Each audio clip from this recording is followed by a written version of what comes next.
Assalamualaikum warahmatullahi wabarakatuh. Selamat datang, selamat menonton di channel Mas Ryan Official. Malam hari ini kembali lagi di KHN, maksudnya kebalik kisah horor netizen. Yang dimana kisah ini adalah kisah yang sangat-sangat luar biasa. Kisah yang akan mungkin membuat kita itu takut untuk pergi kemana-mana. Enggak teman-teman, bercanda. Untuk teman-teman yang baru pertama kali tahu channel ini, ya saya harap dukungannya, saya harap bantuan, kritik dan juga sarannya kalian bisa tuliskan di kolom komentar di bawah. Nah, untuk cerita ini sendiri kita terinspirasi dengan salah satu YouTuber ya yang pernah menceritakan kisah ini. Saya mohon izin karena mungkin saya tertarik sekali untuk menceritakan kisah ini, karena kisah ini bisa dibilang juga sangat lumayan membuat bulu kuduk atau bulu apa ya ini namanya. Intinya saya merinding setelah mendengarkan atau melihat cerita ini. Mungkin kita akan langsung saja masuk ke dalam ceritanya. Jangan lupa like dan juga subscribe. Saya tunggu.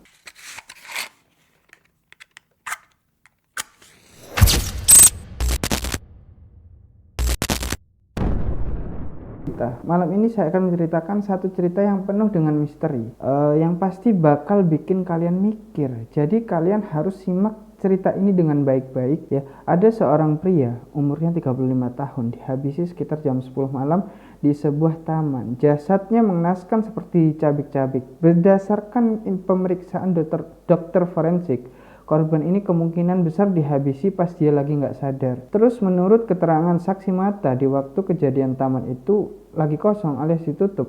Polisi juga nggak bisa nemuin petunjuk apapun di TKP, nggak ada sajam, sidik jari, pokoknya nggak ada satupun petunjuk. Jadi beberapa minggu setelah korban ditemukan, beredarlah sebuah foto yang nunjukin seorang perempuan cantik duduk di sebuah taman bangku yang jaraknya itu cuma beberapa meter dari lokasi penemuan jasad itu. Oke, jadi tahun 2018 itu ada kasus penghilangan nyawa yang bikin masyarakat satu kota itu gempar, sebut aja kota M. Jadi suatu pagi di bulan Agustus sekitar jam 7 ada seorang petugas kebersihan taman. Ini tamannya namanya Taman Indah. Nah, pas lagi ngebersihin taman, tiba-tiba dia itu nemuin ada jenazah, guys. Jenazah laki-laki yang terkapar di semak-semak. Nah, Taman Bougainville, tahu kan Bougainville kayak semacam bunga kertas gitu. Bunganya warna-warni dan juga rimbun. Dan hari itu bunga bougainville ini lagi mekar-mekarnya di taman itu. Tapi di saat yang bersamaan ada sosok jenazah yang kondisinya sangat mengenaskan. Kondisi seperti dicabik-cabik, bisa kalian bayangkan kan separah apa. Akhirnya petugas taman ini di taman kenangan ini melaporkan ke pengelola taman. Setelah itu pengelola taman ngelaporin kasus ini ke pihak berwajib alias polisi. Polisi datang nih bawa tim forensik dan jenazah korban langsung dibawa ke rumah sakit buat diotopsi. Akhirnya taman ini ditutup sementara karena buat penyelidikan. Mereka langsung gelar olah TKP, pasang garis kuning dilarang masuk atau foto-foto itu TKP. Sekaligus ngumpulin saksi dan sebagainya. Nggak cuman itu guys, polisi juga membawa anjing pelacak buat memperkuat penyelidikan. Nah, menjelang siang, petugas akhirnya pergi dari taman itu. Tapi mereka belum berhasil nemuin satupun petunjuk di taman tersebut. Nggak ada sidik jari, nggak ada DNA, air liur, rokok atau apapun itu nggak ada. Semuanya itu clean. Tapi guys, polisi ini sementara waktu yakin kalau korban dihabisi di taman itu. Kenapa mereka yakin? Karena ada bekas goresan sajam di tanah di bawah punggung korban. Dalam arti lain, pelaku ini sebelum nancepin ke badan korban pakai sajam, sampai ujung pisaunya itu nancep ke tanah. Oke, sehari kemudian pemeriksaan forensik keluar, identitas korban berhasil terungkap.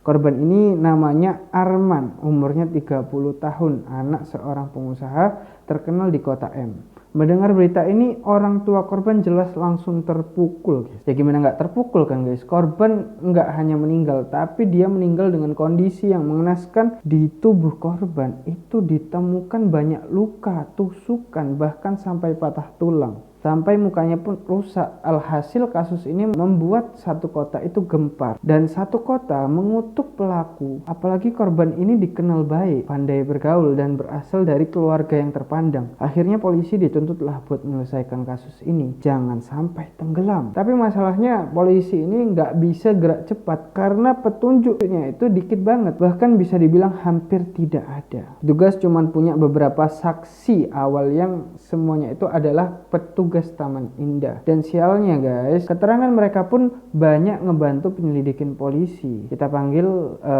saksinya satu-satu nih ya. Saksi pertama sebut aja namanya Dika, petugas kebersihan taman yang bertugas di malam kejadian itu. Dia bilang kalau dia itu terakhir ada di taman itu sekitar jam 8 malam, kurang 15 menit dia sempat keliling nih di bagian timur taman dan memastikan kalau nggak ada seorang pun di taman itu. Keterangan Dika pun diperkuat sama kesaksian dari rekannya, sebut aja namanya Rama. Rama mengaku bahwa malam itu dia juga muterin bagian barat taman dan nggak nemuin satu orang pun pengunjung. Ya, tapi kan polisi nggak mau langsung percaya gitu aja kan guys. Akhirnya mereka cek lah CCTV di taman tersebut. Memang taman itu ada beberapa CCTV dan semuanya masih berfungsi dengan baik. Nah, ketika CCTV itu dicek, polisi tahu kalau Dika sama Rama ini bilang jujur. Tapi guys, polisi juga nemuin sebuah fakta kalau di taman itu ada blind spot.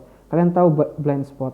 Ya, jadi area yang enggak terjangkau dengan CCTV. Nah, blind spot ini juga lumayan luas membentang dari ujung utara sampai ke selatan. Akhirnya polisi menduga kalau pelaku ini udah ngerti seluk-beluk TKP dan dia manfaatinlah area blind spot ini untuk melakukan aksi kejinya. Penyelidikan kasus ini terus berlangsung, tapi sialnya makin jauh penyelidikan berjalan, malah yang ketemu hanyalah jalan buntu. Sementara itu keluarga korban sama masyarakat terus-menerus menekan supaya polisi ini bisa cepat menyelesaikan kasus ini.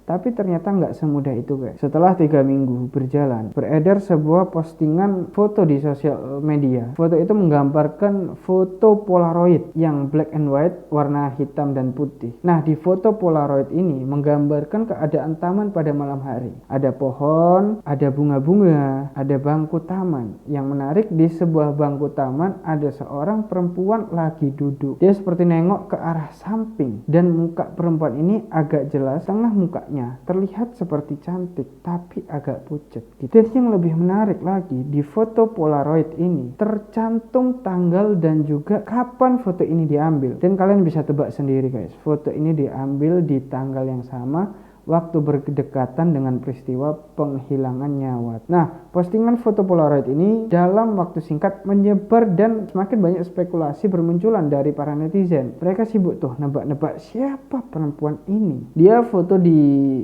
jam 22.15 deket banget sama waktu penghilangan nyawa. Nggak cuman itu, orang-orang juga bertanya, siapa yang bersama perempuan itu di taman ini guys? Ini logikanya perempuan ini kemungkinan besar difoto sama orang lain. Soalnya kan bukan selfie. Minimal ada 2 orang di balik foto itu.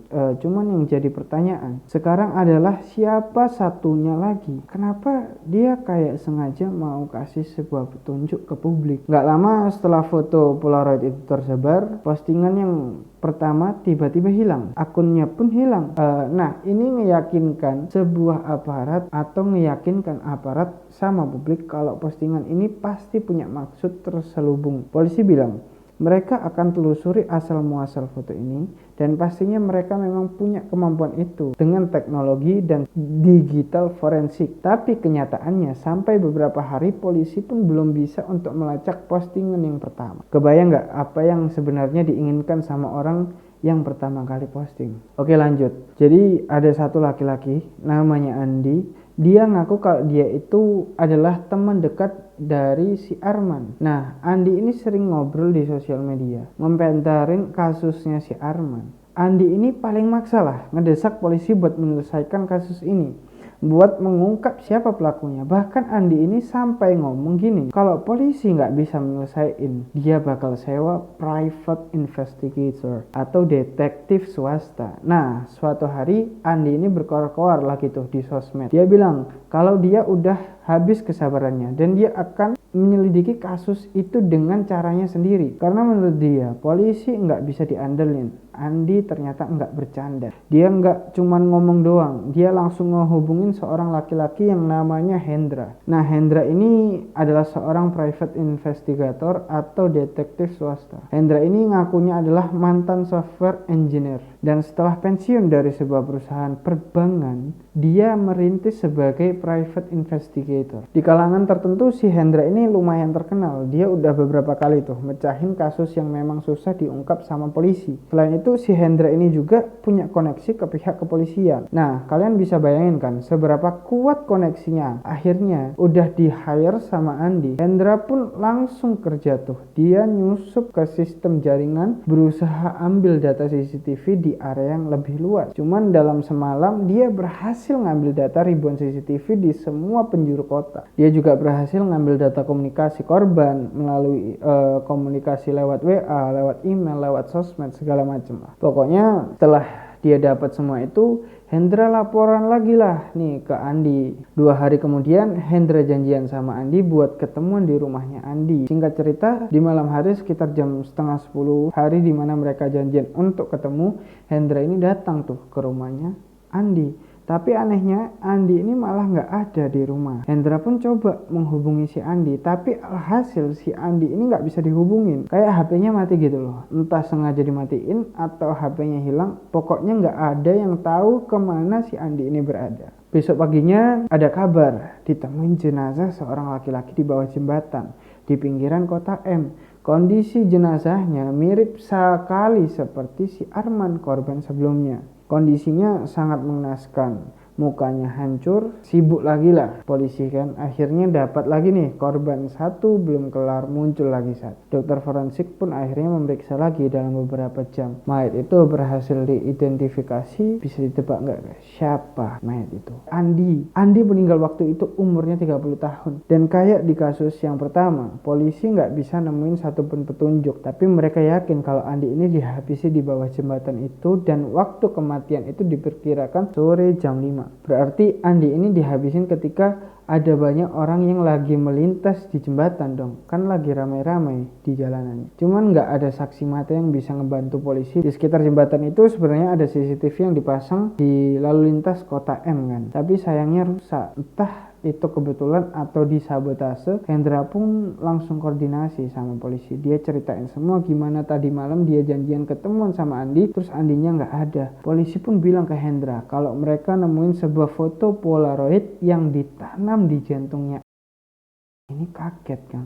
Hah? Maksudnya apa? Foto di dalam jantung. Polisi pun nunjukin tuh beberapa foto sama video. Ada video ketika dokter forensik lagi proses mengotopsi jenazah si Andi dan mengeluarkan foto itu dari organ dalamnya Andi. Oke guys, jadi secara gambarannya Andi ini dihabisin dengan cara yang begitu fatal. Kayak dibelah bagian dadanya, lalu ditanamlah foto itu di dalam jantungnya. Pertanyaan selanjutnya adalah apa yang ada di dalam foto itu? Di dalam foto itu ada seorang perempuan lagi berdiri di bawah jembatan, nggak jauh dari lokasi penemuan jenazah. Makin bingung lah polisi untuk mencahin kasus ini. Polanya sih memang ada, tapi ini samar-samar, nggak ada petunjuk. Yang jelas kasus ini kayak ngebalikin teori-teori yang dipelajari sama penyidik. Nggak ada kejahatan yang sempurna gitu kan. Tapi kok ini terlihat sempurna sekali? Karena nggak bisa di-trace atau nggak bisa ditebak pelakunya, dan pelakunya udah pasti bukan orang biasa. Selain itu polisi ngeduga kalau perbuatan ini udah diorganisir dengan sangat rapi guys. Apakah setan? Belum tentu. Oke, kita lanjut dulu ceritanya. Karena ngerasa buntu, polisi kemudian nyebarin lah foto Polaroid itu ke wartawan. Wartawan pun langsung nyebarin foto itu ke sosial media. Polisi sengaja nyebarin foto itu ke publik supaya bisa dapat petunjuk dari masyarakat. Sampai ada satu kepala riset di kota M, AKP, ya sebut saja Edo, ngajaklah ketemuan sama si Hendra buat ngomongin kasus ini. Mereka saling bertukar informasi. Edo ini bilang kalau dia nemuin hal menarik di sosial media. Ada seorang perempuan yang berkomentar kalau dia kenal dengan perempuan yang ada di foto Polaroid itu. Hendra nanya ke AKP Edo, apa kata orang itu? Netizen itu bilang perempuan di foto itu adalah teman SMA-nya. Tapi dia nggak yakin kalau perempuan itu masih ada, kata netizen itu. Setelah lulus SMA, dia lost kontak sama temennya. Tapi suatu hari dia pernah baca kasus pembunuhan dan pemerkosaan terhadap seorang wanita yang bernama bernama Tania. Tania ini adalah perempuan di dalam foto Polaroid, kata Hendra. Iya, kata AKP Ridho. Nggak mungkin. Wah, ada yang nggak beres nih. Aku harus ngecek lebih lanjut kasus ini. Di situ Hendra langsung buka laptop, dia langsung scraping data, postingan dan percakapan di sosial media. Dan dia nemuin lebih banyak lagi komentar soal perempuan di foto Polaroid itu. Dia langsung nunjukin hasil pencarian dia ke Edo. Dan mereka nggak nyangka kalau ternyata ada lebih banyak orang yang ngaku kalau mereka kenal sama perempuan di foto itu. Jadi perempuan di foto itu sebetulnya sudah meninggal, Pak Edo, kata Hendra. Kalian percaya nggak, guys? Tapi kenyataannya memang kasus ini tuh aneh banget. Semakin ditelusuri komentar-komentar di sosial media, polisi dan juga Hendra pun justru memperoleh keterangan yang semakin menguatkan tentang sosok Tania ini. Yang jadi pertanyaan sekarang adalah siapa Tania itu? Petunjuk itu pun langsung diolah. Polisi pun akhirnya ngebuka lagi arsip-arsip kasus lama yang udah mati gitu ya. Edo langsung nyuruh anak buahnya buat ngumpulin arsip dokumen penyelidikan sampai akhirnya Edo dapat setumpuk arsip dengan sebuah kasus yang terjadi 13 tahun yang lalu. Ini adalah kasus roda paksa disertai penghilangan nyawa dan mutilation yang menimpa seorang gadis umur 22 tahun bernama Tania. Tapi apakah Tania yang kita cari-cari, yang kita tanya-tanya? Semalaman tuh Edo nelusurin dokumen kasus Tania ini. Dan ini yang susah dipercaya, guys. Dia memastikan kalau foto-foto yang ada di arsip lama itu diidentikan dengan foto perempuan yang ada di dalam foto Polaroid itu. Mana mungkin perempuan yang sudah meninggal belasan tahun yang lalu seakan-akan kayak arwahnya dibangkitin untuk balas dendam. Emang kedengaran agak nggak masuk akal gitu ya. Tapi gimana pun AKP Edo nggak bisa ngebantah petunjuk-petunjuk itu. Dia perhatiin perempuan itu pakai baju jubah kayak baju wisuda.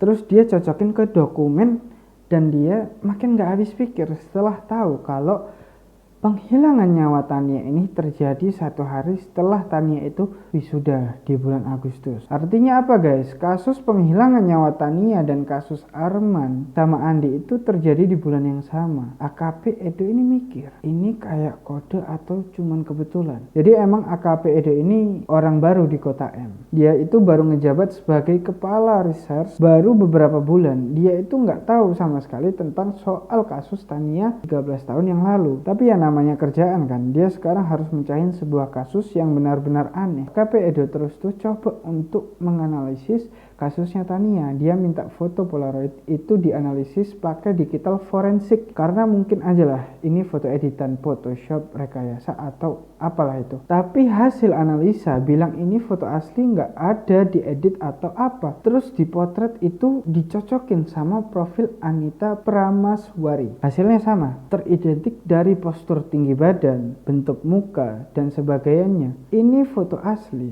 Nah, jadi pertanyaannya adalah, gimana kalau kalian nih, Sobat Sekte, jadi polisi yang mecahin kasus ini? Pasti meledak lah nih otak kalian, ya, pemikiran kalian. Tapi Edo ini nggak mau nyerah. Justru dia itu malah makin tertantang buat mecahin kasus ini. Suatu hari Edo ini disaranin nih sama atasannya karena jalan normal agak susah, disaranin buat menempuh jalur paranormal. Disuruh pergi ke dukun nih buat mengungkap kasus penghilangan nyawa Olan sama Rudy.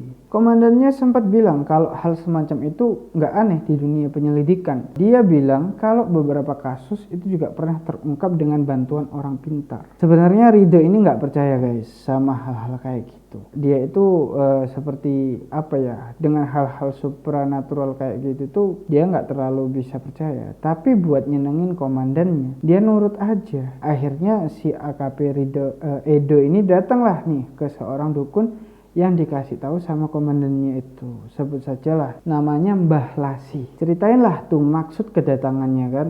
Mbah Lasi langsung menggelar ritual. Biasanya ritual dukun itu seperti apa sih, guys? Ya, dia itu bakal kasih sajen, pecahin telur, siapin wajan, ya enggak masak telur ceplok tapi maksudnya ya. Tapi dia itu pecahin telur, terus dia analisa lewat jalur mata batinnya. Begitulah kurang lebih. Setelah nunggu beberapa lama, Mbah Lasi ini kasih tahu nih ke AKP Edo, kemungkinan ada peran dari keluarga almarhumah Anita di balik penghilangan nyawa ini. Peran bagaimana Mbak Lasih? Mungkin ini susah kamu percaya, tapi menurut penerawangan saya, keluarga Anita ini sudah berhasil membangkitkan arwah Anita untuk balas dendam kepada para pelaku penghilangan nyawa.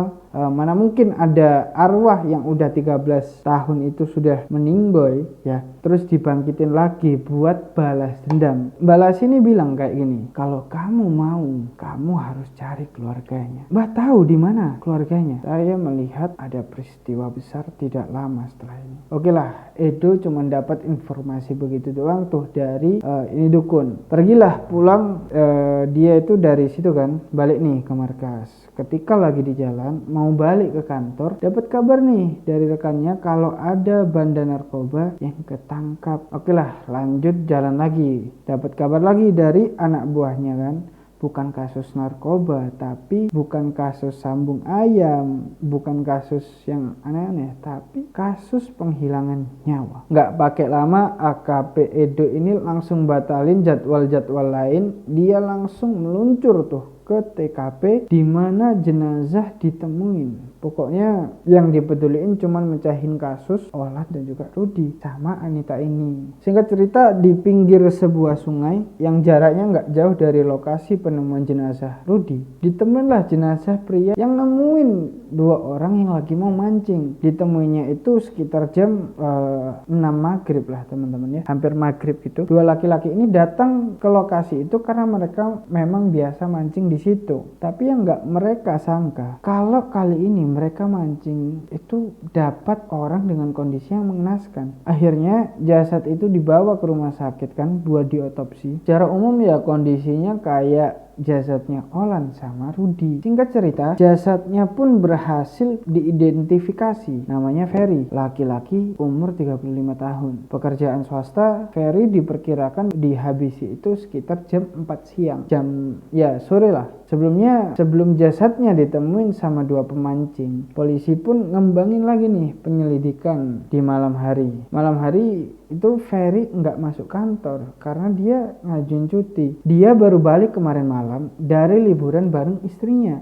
Nah, menurut istrinya Ferry ini namanya Nola, suaminya ini nunjukin gelagat aneh selama beberapa bulan terakhir. Kayak kelihatan gelisah, susah tidur. Kadang ngomong juga, ngomong itu yang enggak. Kayak mendapat gaib gitu loh. Nola juga bilang kalau Ferry ngajak dia liburan ya buat refreshing lah, buat nenangin pikiran. Karena kata Nola, suaminya ini stres setelah dapat kabar kalau sahabatnya dia yang namanya Rudy ini dihabisi secara sadis.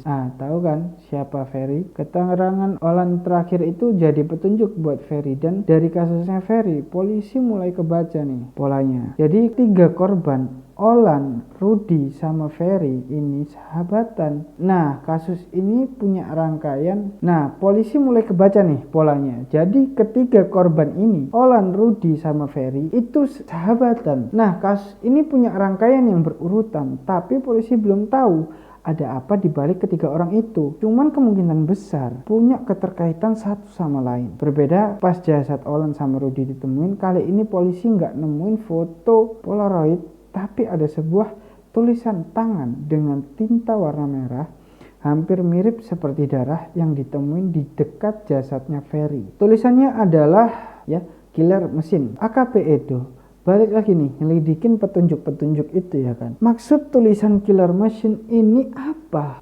Coba mikirin 2 kata itu sampai otaknya kayak nangkep sesuatu di masa lalu. Cuman nggak jelas. Killer Machine ini kayak nama sebuah komunitas atau nama band atau apalah gitu ya. Tapi anehnya AKP Edo ini kayak ngerasa dekat sama 2 kata itu. Kayak pernah melihat.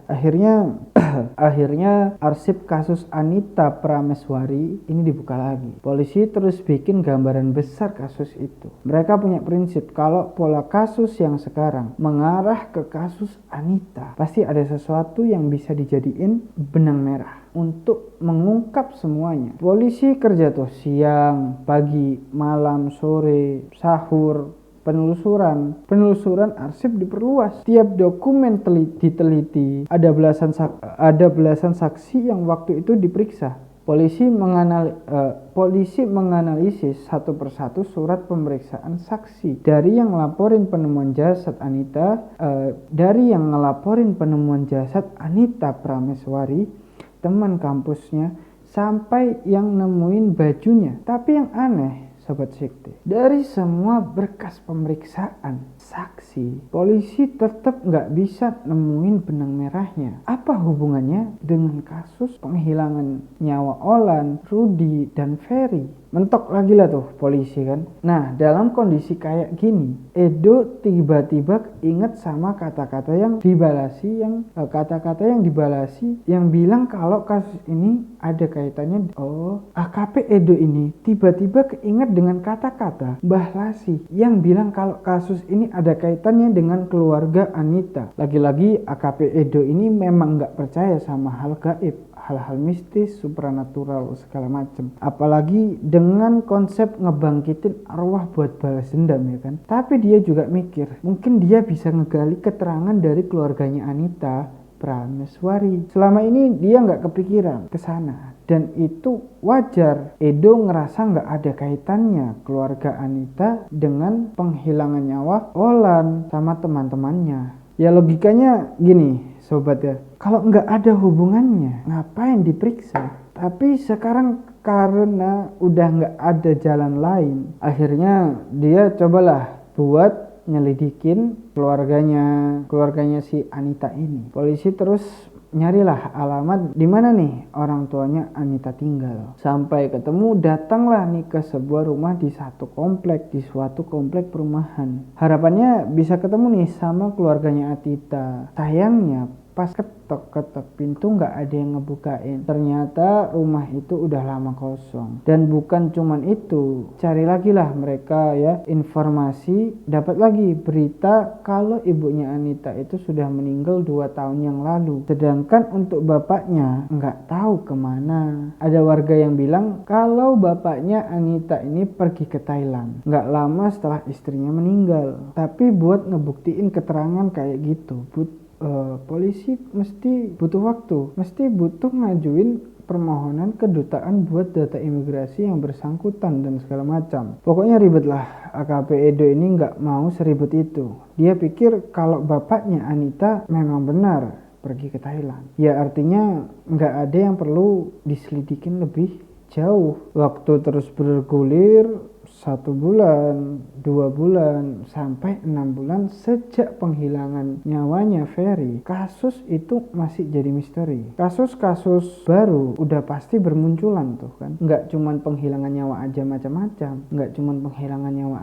macam-macam. Otomatis perhatian aparat kepolisian jadi terpecah. Perhatian mereka sama kasus Olan, Rudy, dan juga Ferry semakin terlupakan. Sampai akhirnya setelah 1 tahun kasus itu, nasibnya sama kayak kasusnya Anita Prameswari alias beku. Di tempat lain masih ingat kan sama si Akmal, private investigator, detektif swasta yang disewa itu? Dia nggak pernah luput dari kasus ini. Dia yakin kalau kasus pembunuhan berantai ini belum kelar. Menurut Akmal, real killer atau pembunuh berantai itu memang sering banget ngedelay atau menjeda dari satu perbuatan ke perbuatan lain. Apalagi kalau itu udah korban kesekian. Akmal kenapa bisa tahu? Dia belajar banyak dari kasus di luar negeri. Dan kasus ini sering muncul lagi pas udah pada tenang nih. Ketika udah sampai dia ngelibatin anaknya, namanya Juris, buat selalu ngawal kasus ini. Dan benar aja suatu hari Akmal ini dikirim foto misterius dari istrinya korban yang namanya Rudy. Dikirimnya lewat HP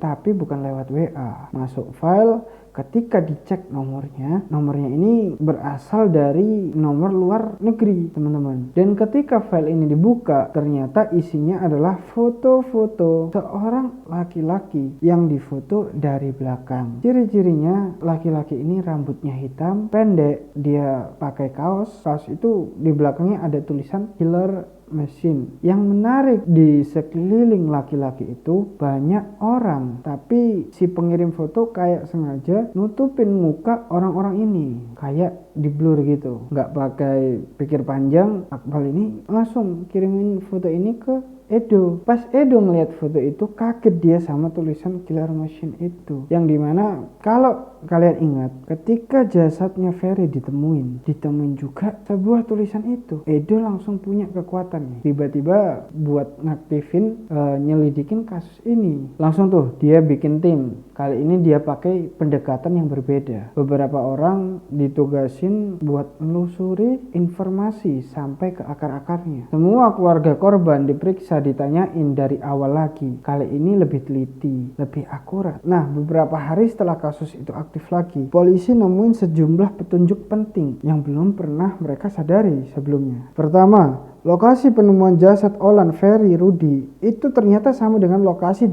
ditemukannya jasad Anita Prameswari 13 tahun yang lalu. Taman kenangan, bawah jembatan, sungai, dan satu titik yang enggak begitu jauh dari jembatan itu. Kedua, ada satu orang saksi di kasus Anita Prameswari ini, namanya Bahrul, yang belakangan baru ketahuan kalau Bahrul ini pernah berteman dekat sama Olan, Rudy, dan juga Ferry. Ketiga, AKP Edo akhirnya ingat foto terakhir dengan kaos yang ada tulisan Killer Machine di punggung yang dikirim sama istrinya Rudy dari nomor luar itu. Rido ini ingat malam itu ketika dia masih jadi bintara. Dia diajak temannya nih ke sebuah acara, seperti acara-acara musik ya gitu ya. Dia terus dikenalin lah sama beberapa orang, dan salah seorang di antara mereka ada laki-laki yang pakai kaos dengan tulisan Killer Machine. Nah, Killer Machine adalah sebuah band rock yang mungkin belum orang-orang pada tahu gitu ya, karena memang belum terlalu terkenal. Nah, pria yang difoto itu adalah salah satu personilnya. Malam itu band Killer Machine ini tampil. Beberapa teman mereka datang, Rido datang, kenalan sama mereka, ngobrol-ngobrol segala macam. Edo amatin foto teris itu kan. Beberapa orang mukanya sengaja ditutup atau di blur, tapi dia nyadarin satu hal. Orang yang duduk di depan laki-laki dengan kaos Killer Machine itu, yaitu dia. Edo, wah, langsung panas di kepalanya kan. Dia coba ingat-ingat kejadian malam itu, tapi sayangnya dia ini agak-agak lupa. Sampai akhirnya menjelang tengah malam, Edo ini dihubungin nih sama istrinya Rudy, yang mengaku dikirimin foto itu lagi dari nomor luar negeri yang sama. Ya udah, dibukalah kan itu foto. Apa sih? Ketika dilihat ternyata itu foto yang sama, cuman bedanya yang ini nggak ada yang di blur, nggak ada yang ditutup-tutupin. Dan dia kaget bukan main ketika dia melihat ada seorang perempuan duduk di sebelah di dalam foto itu. Perempuan itu adalah Anita Prameswari. Di sebelahnya Anita ada cowok yang mirip sama Olan, sedangkan dua orang yang duduk di sebelah kanan Edo itu mirip Rudy dan Ferry. Malam itu juga Edo ini langsung kumpulin anak buahnya. Dia langsung ngebriefing semuanya, dia buka semua informasi dan juga analisa yang sudah dia bikin. Menurut Edo, kemungkinan besar ada korban lain yang terkait sama kasus berantai itu. Edo ini curiga nih sama Bahrul, salah satu saksi di kasusnya Anita Prameswari itu. Penyelidikan pun berkembang. Informasi tentang Bahrul langsung dikantongin. Polisi khawatir nih sama keselamatannya Bahrul, dan mereka dapat satu petunjuk dari kasus Anita, yaitu lokasi penemuan terakhir dari bagian tubuhnya Anita. Bagian tubuhnya Anita ditemuin di 4 lokasi. Yang pertama yaitu taman kenangan, bawah jembatan, pinggir sungai nggak jauh dari jembatan, dan satu lokasi lain yaitu bangunan kosong bekas gudang. Aparat langsung bergerak nih. Mereka datang ke alamatnya Bahrul di kota sebelah. Tapi Bahrul sialnya udah dilaporin hilang seminggu yang lalu. Akhirnya polisi ini langsung bergerak nih menuju ke bangunan bekas gudang. Setelah 13 tahun, bangunan itu ternyata belum banyak berubah, masih kosong. Petugas masuk ke dalam lokasi,